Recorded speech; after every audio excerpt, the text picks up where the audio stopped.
Assalamualaikum warahmatullahi wabarakatuh. Perkenalkan, nama saya Destian Prawira Atmaja. Saya akan menjelaskan materi vocabulary question dari tugas mata kuliah bahasa Inggris. Oke, sebelum masuk ke materi, saya akan menjelaskan sedikit tentang apa itu vocabulary question itu. Nah, vocabulary question ini adalah jenis pertanyaan yang berfokus pada pemahaman kata-kata atau frasa dalam konteks tertentu. Pertanyaan ini sering muncul dalam pembelajaran bahasa, ujian, membaca, atau tugas analisis teks. Tujuannya adalah untuk menguji kemampuan seseorang memahami makna kata, sinonim, antonim, penggunaan, atau makna konteks dari sebuah kata atau frasa. Adapun jenis-jenis dari vocabulary question itu diantaranya satu ada sinonim. Sinonim ini adalah pertanyaan meminta Anda menemukan kata yang memiliki arti serupa dengan kata yang diberikan. Contohnya, apa sinonim dari kata happy? Nah, jawabannya glad atau joyful. Lanjut ke nomor kedua, ada antonim. Nah, antonim ini sendiri adalah pertanyaan meminta Anda menemukan kata dengan arti yang berlawanan. Jadi contohnya tuh kayak apa antonim dari kata hot? Nah, jawabannya adalah cool, dingin.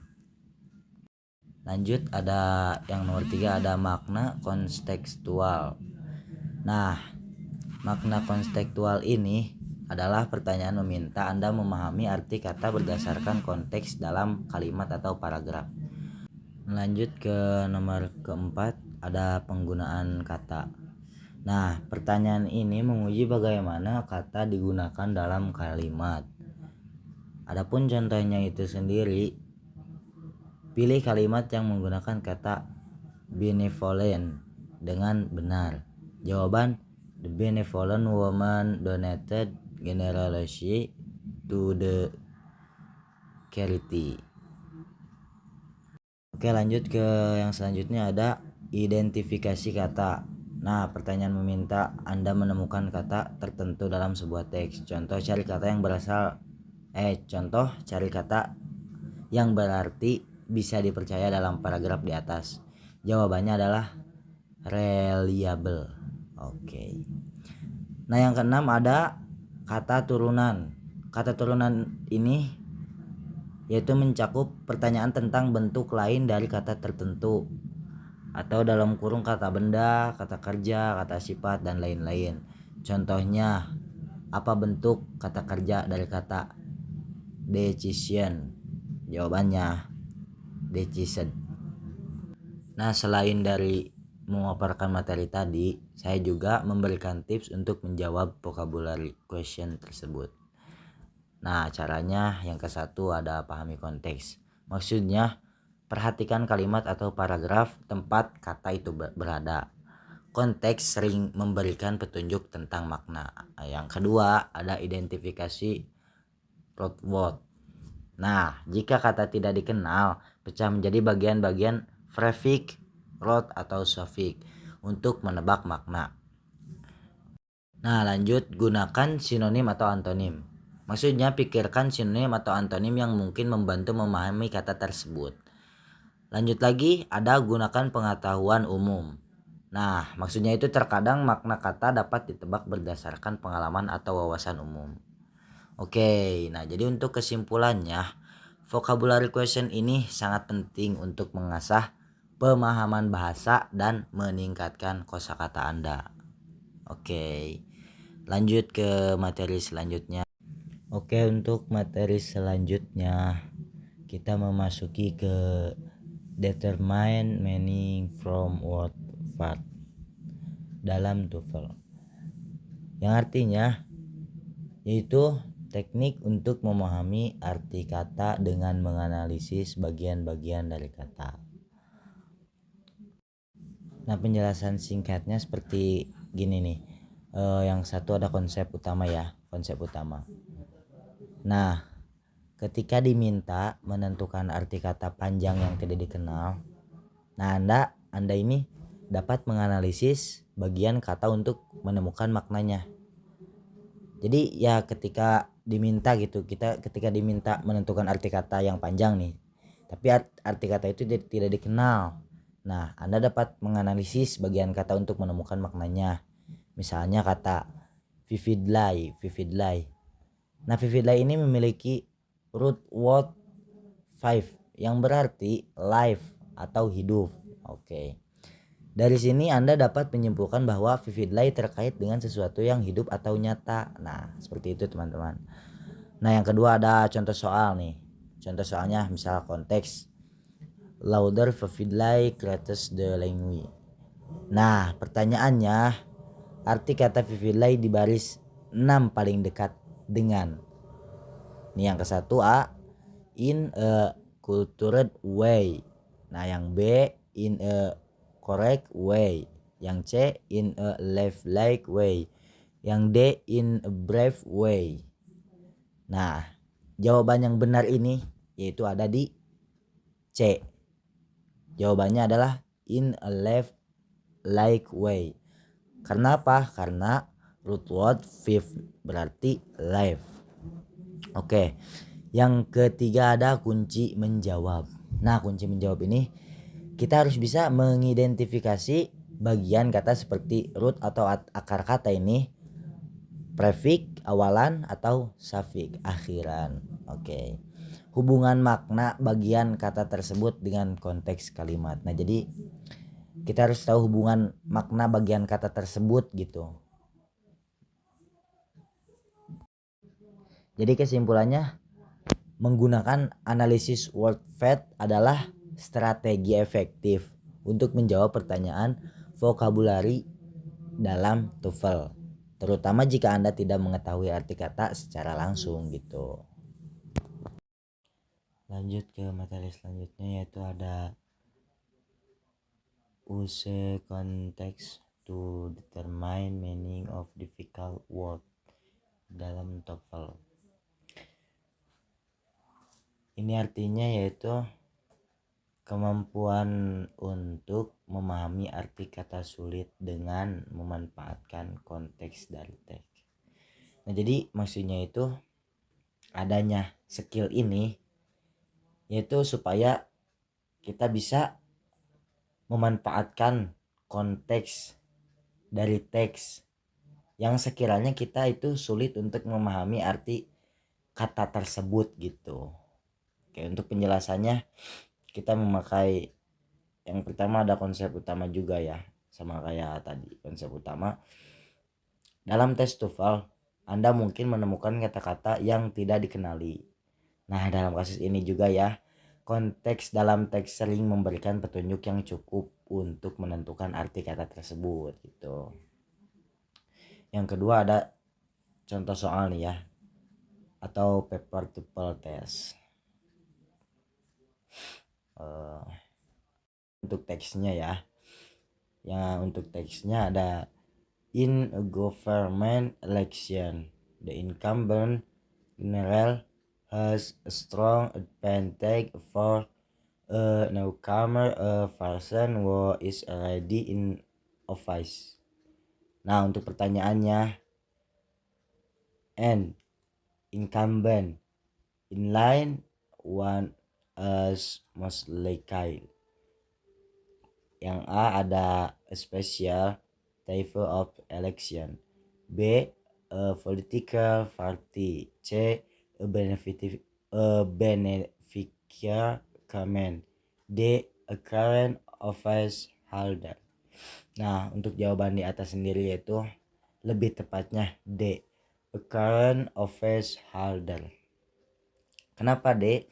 Karena dari konteks a person who is already in office dapat disimpulkan bahwa incumbent merujuk pada seseorang yang saat ini menjabat di kantor tersebut gitu. Adapun strategi cara menjawabnya, saya bisa jelaskannya supaya kalian bisa tahu gitu cara strategi menjawabnya. Yang ke satu, baca kalimat sekitar kata sulit. Nah, apa cina maksudnya tuh? Maksudnya baca kalimat sekitar kata sulit tuh jadi baca dulu kalimatnya, kalimat sekitarnya baca dulu, yang sekiranya sulit gitu perhatikan dulu konsepnya sebelum dan sesudah kata itu, jadi supaya kita mendapatkan petunjuk gitu. Nah, yang kedua ada gunakan sinonim atau penjelasan di teks. Nah, maksudnya itu jadi si kata ini sama perasaannya di sekitar sering memberikan sinonim atau definisi langsung gitu. Yang ketiga ada eliminasi pilihan jawaban yang tidak relevan.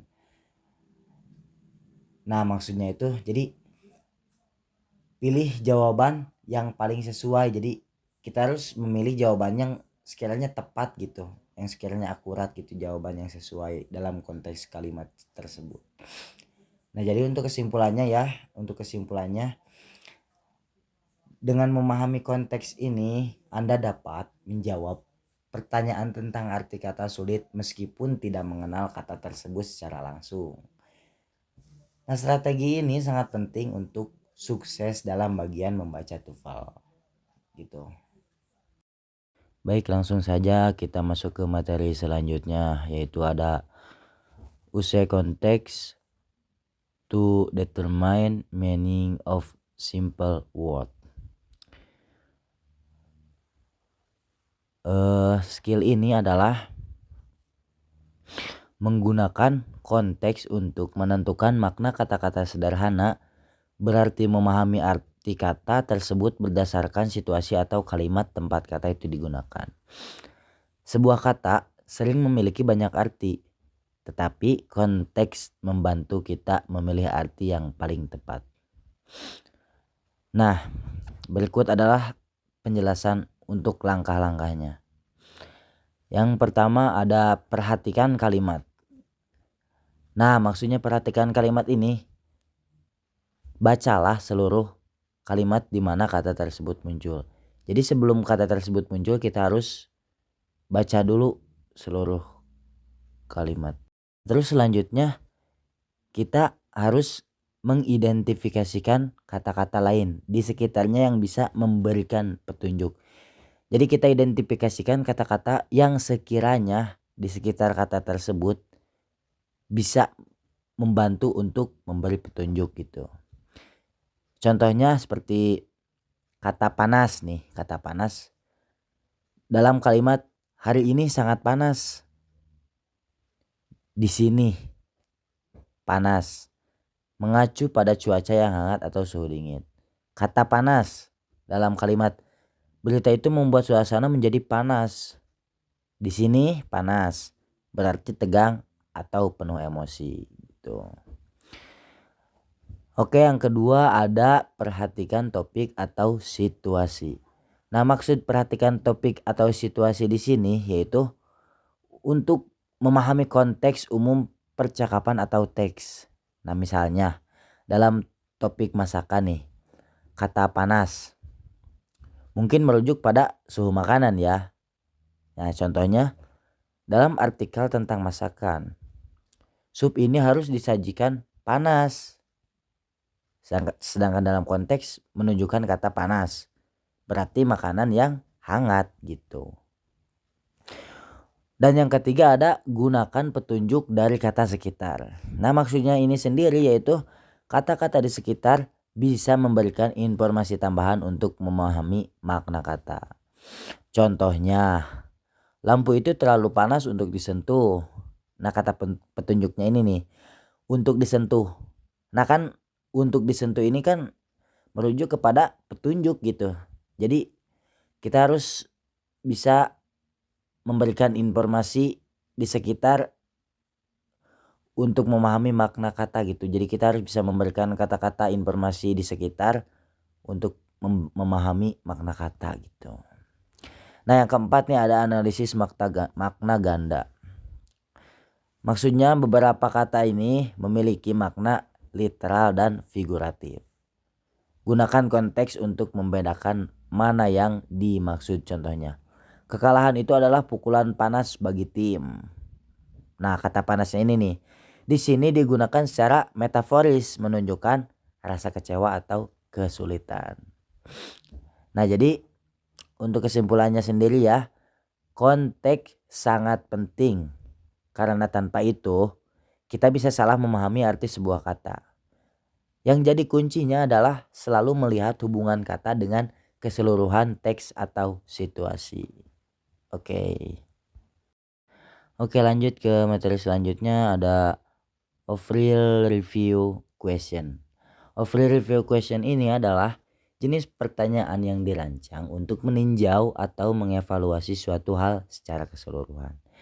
Biasanya pertanyaan ini digunakan untuk menganalisis aspek-aspek utama suatu topik seperti kualitas, efektivitas, atau pengalaman dengan mempertimbangkan berbagai sudut pandang. Tujuan overall review question ini yaitu satu, mencakup evaluasi menyeluruh.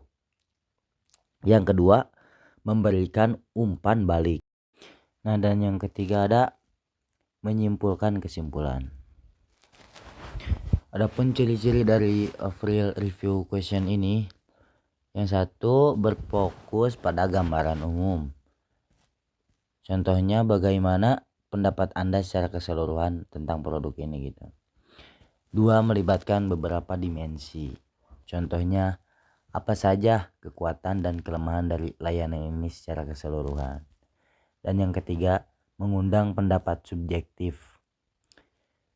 Untuk contohnya, menurut Anda apa yang paling mengesankan dari proyek ini? Gitu. Nah, untuk contoh penggunaannya misalkan dalam bisnis nih. Bagaimana sih pengalaman Anda menggunakan aplikasi ini secara keseluruhan gitu. Nah, yang kedua dalam pendidikan. Dalam pendidikan ini kita bisa ngambil contohnya dengan kalimat apa yang Anda pelajari dari kursus ini dan bagaimana perasaan Anda secara keseluruhan. Itu contohnya. Dan yang ketiga ada dalam proyek atau tim. Dalam proyek atau tim ini kita bisa membuat contoh seperti apa yang berhasil dan tidak berhasil dalam proyek ini secara keseluruhan gitu. Oke, nah adapun manfaatnya dari overall review question ini bisa membantu memahami aspek positif dan negatif secara seimbang. Dan bisa juga memberikan wawasan mendalam dari perspektif yang lebih luas. Pun berguna dalam pengambilan keputusan untuk perbaikan di masa depan. Dengan kata lain, overall review question ini membantu merangkum pengalaman atau evaluasi seseorang terhadap sesuatu dalam pandangan menyeluruh. Nah, di dalam penjelasan yang tadi dijelaskan, kita memasuki lagi ke skill yang ke-12. Yaitu determine where specific information is found, yang artinya berarti mengidentifikasi lokasi atau sumber informasi tertentu dalam suatu konteks.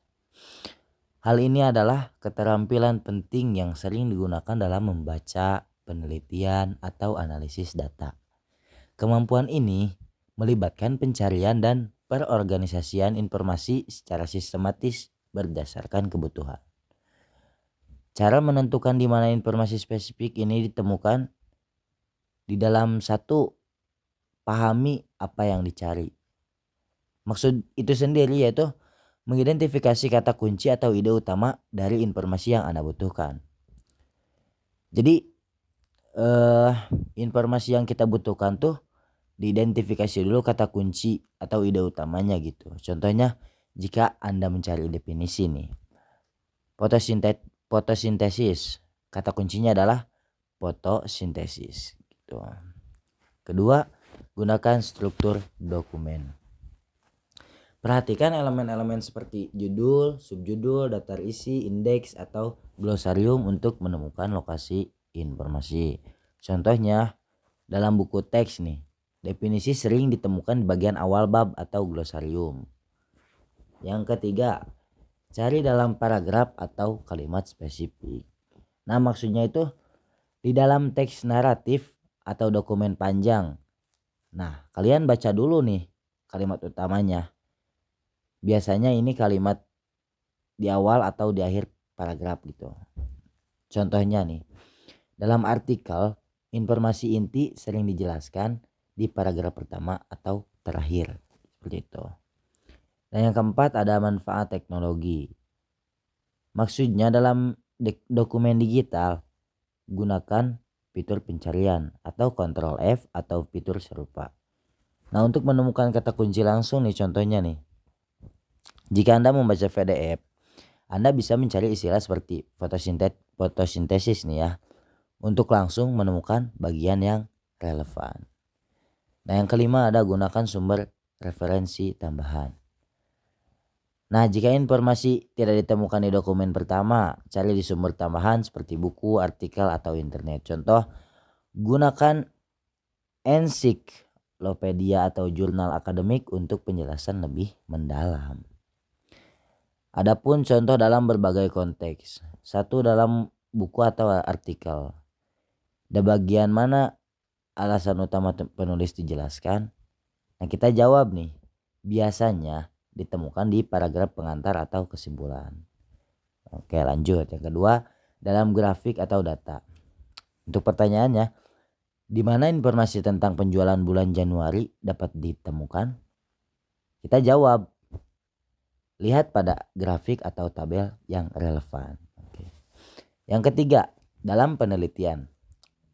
Pertanyaannya, di mana metodologi penelitian dijelaskan? Nah, untuk jawaban yang tepat yaitu bagian metodologi biasanya setelah pendahuluan. Seperti itu. Yang keempat, dalam website atau aplikasi ya. Nah, untuk pertanyaan sendiri, di mana menu pengaturan dapat ditemukan? Untuk jawaban yang relevan banget nih ya. Jawabannya biasanya di bagian atas atau bawah halaman. Terkadang juga bisa di ikon roda gigi gitu. Nah, lanjut ke manfaat kemampuannya ya. Lanjut ke manfaat kemampuan ini. Manfaat kemampuan ini yaitu untuk mempercepat proses pencarian informasi, meningkatkan efisiensi dalam membaca dan penelitian, pun membantu mengorganisasi data dan menjawab pertanyaan secara akurat. Untuk kesimpulannya, dengan menguasai keterampilan ini, Anda atau kita dapat dengan mudah menemukan informasi yang dibutuhkan tanpa harus membaca seluruh dokumen atau sumber. Jadi singkatnya, kita tuh dapat mendapatkan atau menemukan informasi lebih cepat gitu. Yang kita butuhkan tuh lebih cepat gitu ketemunya, tanpa kita harus membaca dokumen atau sumber yang udah ada. Jadi tanpa membaca keseluruhan gitu. Ya, mungkin segitu. Oke, supaya tidak memperlambat waktu, kita lanjut lagi ke materi selanjutnya, yaitu ke skill 13. Ada determine the tone, purpose, or cause. Nah, determine the tone, purpose, or cause ini berarti mengidentifikasikan sikap penulis, alasan dibalik teks atau komunikasi, serta arah yang diambil dalam suatu diskusi atau tindakan. Keterampilan ini penting dalam memahami pesan tertulis atau verbal secara mendalam dan akurat. Nah, berikut adalah penjelasan masing-masing elemen ya. Yang ke satu, tone atau nada ya. Nada ini menggambarkan sikap, emosi, atau gaya komunikasi yang digunakan oleh penulis atau pembicara terhadap audiens atau topik tertentu. Nah, cara menentukan tones ini, menentukan nada ini nih, kita harus perhatikan pilihan kata atau diksinya. Contohnya, pencapaian ini sangat mengagumkan dengan nada antusias. Pencapaian ini sangat mengagumkan gitu. Terus ada identifikasi gaya bahasa. Kita boleh memakai gaya normal, gaya formal, santai, atau sinis. bisa menunjukkan nada tertentu ya itu. Kalau formal, contohnya, Tuan dan Nyonya, kami mengundang Anda ke acara ini. Santai. Ayo, datang ke pesta kami. Gitu. Nah, yang kedua ada purpose atau tujuan ya. Nah, tujuan ini menjelaskan alasan mengapa teks atau komunikasi dibuat. Nah, biasanya ada 4 kategori utama nih ya. Yang pertama ada menginformasikan. Nah, maksudnya menginformasikan ini yaitu memberikan informasi kepada audiens gitu. Yang kedua meyakinkan atau dalam artian membujuk audiens untuk setuju atau bertindak. Yang ketiga ada menghibur. Menghibur ini memberikan hiburan melalui cerita atau humor. Yang keempat menginstruksikan, pun memberikan langkah-langkah atau panduan. Cara menentukan purpose-nya yaitu sebagai berikut ya. Aku jelasin lagi lanjut. Ada analisis isi teks. Apakah teks lebih banyak menjelaskan, membujuk atau menghibur? Itu pertanyaannya. Perhatikan audiens nih. Siapa yang menjadi target utama komunikasi gitu. Yang ketiga ada course atau arah, bisa juga jalannya komunikasi. Course ini atau jalannya komunikasi ini merujuk pada alur atau arah dari teks atau diskusi. Ini mencakup langkah-langkah, urutan atau logika yang digunakan untuk menyampaikan pesan. Cara menentukan course ini sebagai berikut. Perhatikan struktur. Yang kedua, identifikasi tahapan. Nah, contohnya nih dalam pidato ya. Pertama, kita akan membahas tantangan. Kemudian, solusi yang diusulkan. Dan akhirnya, rencana implementasi. Course di sini adalah urutan logis dari masalah ke solusi. Contoh dalam penerapan analisis. Satu ada dari teks artikel. Perubahan iklim berdampak buruk pada ekosistem laut gitu. Tonnya serius. Purpose-nya menginformasikan. Cause-nya menguraikan dampak dengan bukti ilmiah, dengan bukti nyatanya gitu. Yang kedua ada dari iklan ya. Beli sekarang dan dapatkan diskon 50%. Nah, untuk tone-nya antusias gitu, antusias. Untuk purpose-nya membujuk gitu supaya pelanggan tuh terpikat gitu. Nah, untuk course-nya menawarkan manfaat di awal gitu. Jadi memberi pemanis lah kayak gitu. Nah, yang tiga cerita pendek. Di akhir hari yang panjang, ia duduk di bawah bintang-bintang merenungkan arti kehidupan. Tune-nya reflektif ya. Kalau purpose-nya menghibur atau menyentuh emosi pembaca gitu. Course-nya membangun suasana hingga klimaks emosional. Untuk manfaatnya dari menganalisis tone, purpose, dan course bisa membantu memahami maksud penulis atau pembicara dan meningkatkan kemampuan membaca kritis dan analisis teks. Yang ketiga mempermudah menyusun respon yang tepat terhadap komunikasi. Nah, dengan memahami elemen-elemen ini, Anda dapat menangkap esensi komunikasi dengan baik. Ya. Nah, lanjut lagi untuk materi yang selanjutnya. Nah, mungkin ini materi yang terakhir ya, yang skill 14. Yaitu ada determine where to insert a VH of information. Yang berarti mengetahui lokasi yang tepat dalam suatu teks atau argumen untuk menambahkan informasi agar alur atau pemahamannya tetap jelas dan koheren. Kemampuan ini sangat penting dalam penulisan, penyuntingan, dan perorganisasian ide, baik dalam menulis esai, laporan, atau bahkan berkomunikasi secara lisan. Cara untuk menentukan lokasi penyisipan informasi. Yang satu ada pahami konteks dan alur utama teks. Maksudnya cermati struktur teks. Sebuah teks biasanya memiliki struktur yang jelas, seperti pengenalan tubuh utama dan kesimpulan. Informasi baru harus disisipkan dengan mempertimbangkan bagian mana yang paling relevan. Yang kedua, tentukan jenis informasi yang ditambahkan. Dan yang ketiga, pertimbangkan transisi dan koherensi. Yang keempat, tentukan tujuan penyisipannya. Yang kelima, perhatikan urutan logis atau kronologisnya. Nah, untuk contoh praktisnya ya, yang satu di dalam artikel tentang perubahan iklim. Pertanyaan klaim. Perubahan iklim menyebabkan kerusakan besar pada ekosistem. Penyisipan informasinya, informasi yang relevan seperti menurut laporan IPCC, suhu global telah meningkat sebesar 1,1 derajat Celcius sejak abad ke-19. Penyisipan informasi ini akan memperkuat klaim yang telah disebutkan gitu. Esai tentang teknologi dalam pendidikan. Pertanyaan konsep, teknologi mempermudah pembelajaran. Penyisipan informasi. Informasi seperti misalnya penggunaan platform pembelajaran online memungkinkan siswa belajar secara fleksibel dari rumah. Nah, dengan menambahkan contoh ini akan mengilustrasikan bagaimana teknologi benar-benar mendukung pembelajaran. Yang ketiga, ada laporan bisnis tentang kinerja keuangan. Pertanyaan faktanya, perusahaan mencatatkan keuntungan yang lebih tinggi tahun ini.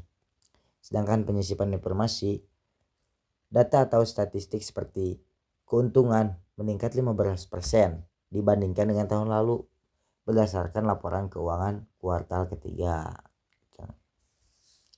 Oke, lanjut lagi. Adapun manfaat untuk menentukan lokasi penyisipan informasi, yaitu untuk memastikan kejelasan dan koherensi, untuk meningkatkan argumen atau penjelasan, pun membantu pembaca atau pendengar mengikuti teks dengan mudah. Nah, mungkin untuk kesimpulannya, dengan keterampilan ini ya, Anda dapat memastikan bahwa informasi yang ditambahkan akan memperkaya teks tanpa mengganggu struktur atau alur logisnya. Mungkin dicukupkan sekian untuk materi-materi yang sudah saya sampaikan. Kurang lebihnya mohon dimaafkan karena saya juga sama sedang belajar. Sebelum ditutup, mungkin ada sedikit pertanyaan, boleh ditulis aja di kolom komentar ya, untuk yang ingin bertanya gitu ya. Segitu mungkin. Terima kasih. Wassalamualaikum warahmatullahi wabarakatuh.